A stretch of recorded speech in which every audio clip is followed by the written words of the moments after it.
boleh pusing motor besar yang 100 kilo tu 360 darjah. So korang nak tahu barang apa, aku unboxing. Ok, hari ni aku nak unboxing satu barang. Barang ni, kalau korang nak tahu, dia boleh jack motor besar tu.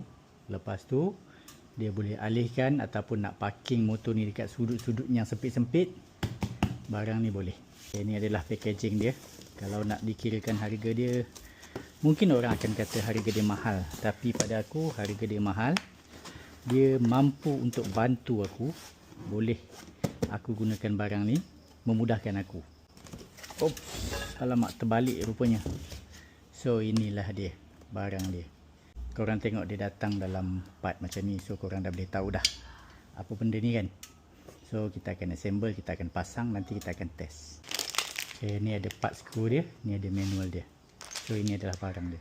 Okay, ni proses pasang.